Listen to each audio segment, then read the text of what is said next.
Jean-François Moreau, bonjour. Vous êtes ambulancier à Angers.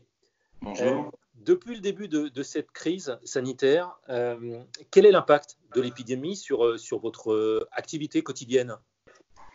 L'activité quotidienne a énormément changé, c'est-à-dire qu'il y a tout le transport programmé qui a été annulé ou reporté.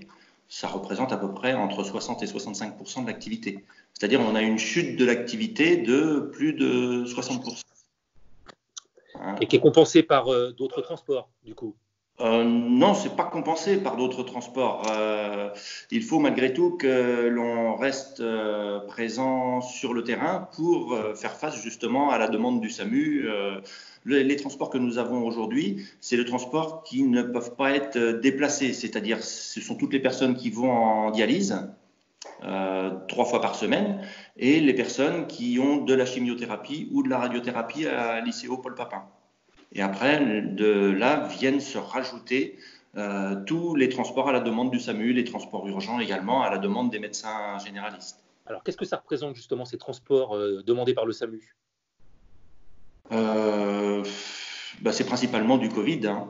C'est principalement du coronavirus. Hein. Comment? C'est tous les jours. Ah oui, c'est tous les jours, oui.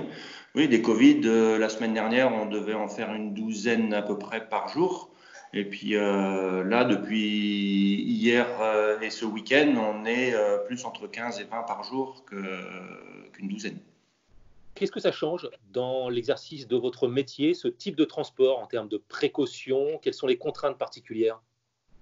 C'est toutes les contraintes, la sécurité des ambulanciers, la sécurité des patients que l'on transporte également, et le temps que cela représente. Hein. Un transport traditionnel n'a rien à voir avec la prise en charge d'une personne ayant le coronavirus. Mais concrètement, qu'est-ce que ça change? Concrètement, ça change la durée de l'activité, de la prise en charge proprement dite de ce type de transport est beaucoup plus importante. Parce qu'il faut désinfecter, notamment? Voilà, la désinfection après le transport, durant le transport, il y a toutes les étapes barrières à ne pas oublier, à effectuer régulièrement, et après la désinfection, après le transport. Est-ce que vous avez le matériel nécessaire pour se protéger? C'est difficile, mais il faut absolument arriver à ne pas être en rupture de matériel, notamment les surblouses, les gants, les masques, les charlottes, les chaussures de protection, les surchaussures. Tout ça, et les lunettes de protection.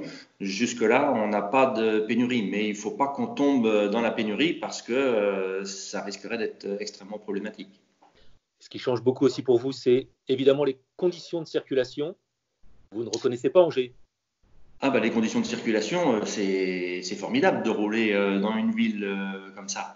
Hein. Le fait de pouvoir traverser la ville comme ça, sans circulation, c'est complètement inédit, quoi. Hein. On a l'impression d'être en semaine 52, entre le Noël et le Nouvel An.